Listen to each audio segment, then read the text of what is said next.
karena secara prinsip tugas seorang ayah itu adalah satu saja. Ku anfusakum wa ahlikum naro.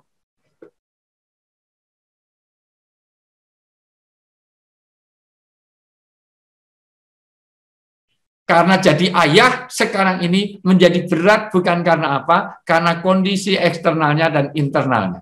Secara internal aja susah, apalagi eksternal. Dengan work from home, dengan ada di rumah, itu jadi masalah tersendiri. Masalah bagi semuanya. Karena kita di dalam mengalami cabin fever atau mengalami demam cabin. Demam cabin itu begini Pak, Bu, semuanya. Kondisi yang serba mengukung, tidak boleh mobilitas, tidak banyak bergaul, itu nanti akan mudah strain. Strain adalah ketegangan berkumpul jadi stres. Stres berkumpul jadi stroke, stroke berkumpul jadi stop, kalau stop, billahi taufik walhidayah. Kenapa Nabi mengatakan pengen panjang umur berkah rezekinya silaturahmi? Secara psikologis jelas sekali orang yang silaturahmi itu panjang usia. Kenapa? Karena adrenalinnya terbangun. Karena kalau orang di rumah terus nggak pernah bergaul, bergaulnya hanya itu saja. Jadi tipenya 4L, lu lagi. Karena di rumah terus nggak pernah Zoom meeting, nggak pernah webinar, maka yang terjadi satu mudah marah. Maka orang marah, satu pasti teriak. Dua, mohon maaf, ini tipe ayah yang tidak bagus tuh kalau dia mengalami cabin fever. Ini tipe jangan dicontoh. Ini karakter yang paling dihindari kalau mengalami demam cabin. Mudah marah. Kalau sudah marah pasti dia teriak, mohon maaf, padahal dia dekat. Dekat kok teriak, karena yang dijauhkan hatinya. Orang marah itu yang dijauhkan hatinya. Maka hilang akal sehatnya. Dekat tapi teriak, bahasanya kasar. Goblok lu, bego lu, buset lu. Dekat kok teriak, mbak pelan. Goblok, bego, buset. Nggak mungkin. Kenapa? Karena yang dijauhkan hatinya. Maka jangan sampai kita mengalami distres yang seperti itu, stres negatif, ya maka mudah-mudahan justru dalam saat pandemi ini sarana untuk menjadikan kita menjadi lebih baik. Maka Ibnul Qayyim al-Jauziyah, inilah saat untuk menjadi bapak yang mempesona. Karena sebelumnya kita jadi angkatan 69, berangkat jam 6 pagi, pulang jam 9 malam. Kadang-kadang teman-teman di Jakarta, ayam belum bangun, sudah berangkat kerja. Ayam sudah tidur, dia belum sampai rumah. Enak jadi ayam daripada jadi orang di Jakarta ini. Nggak pernah lihat matahari. Juga ibu-ibu sebetulnya, tapi ini tidak kita bahas karena kita bahas mengenai ayah. Mohon maaf, kadang-kadang ibu juga jadi jarum super, jarang di rumah, selalu pergi. Saat ini kita menjadi bapak yang baik, menjadi ibu yang baik, menjadi anak yang baik. Kita masuk pada materi, mohon maaf, bagaimana kita menjadi ayah. Ayah berkaitan dengan anak. Kenapa? Karena secara prinsip, tugas seorang ayah itu adalah satu saja. Ku anfusakum wa ahlikum naro. Tugasnya cuma satu. Bagaimana anak ini tidak tersentuh oleh api neraka. Sudah, itu ayah yang sukses.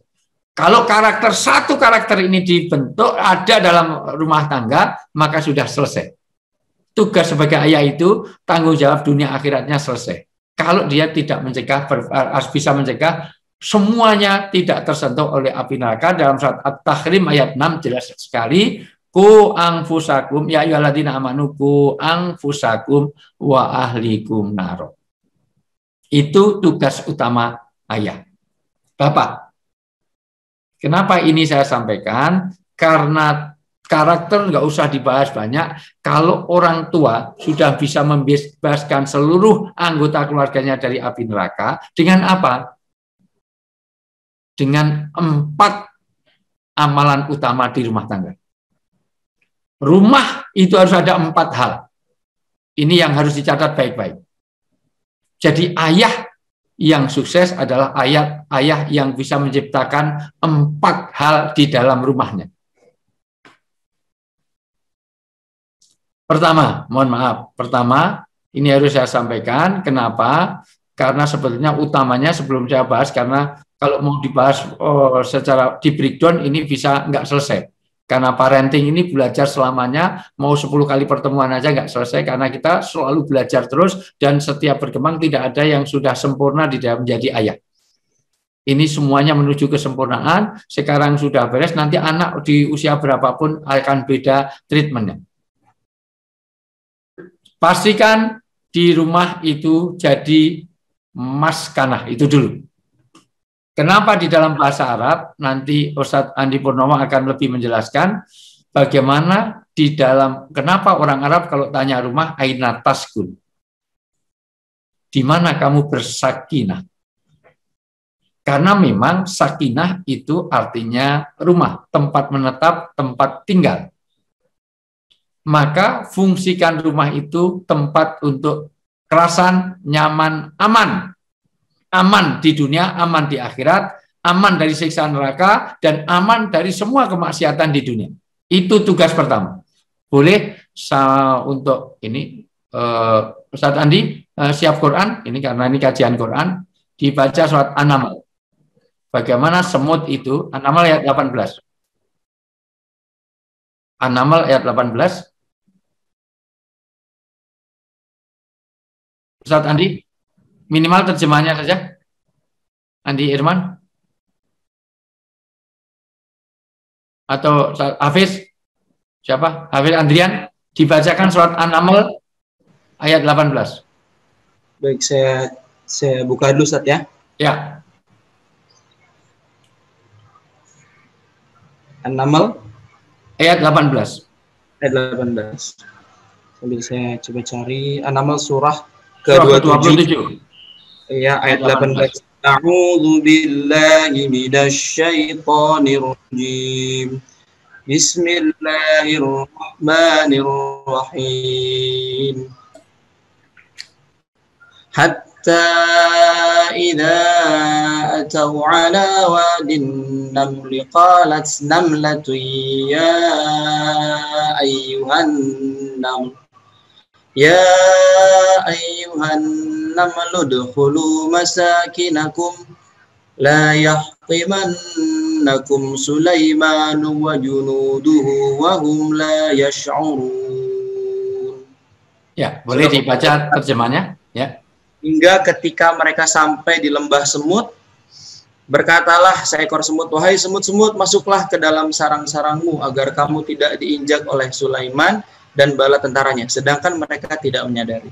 Jadi fungsi rumah orang Islam, kalau sebagai ayah yang baik, harus menjadikan rumah itu menjadi maskanah. Artinya, masuklah kamu kepada masakinakum, kepada sakinah-sakinahmu.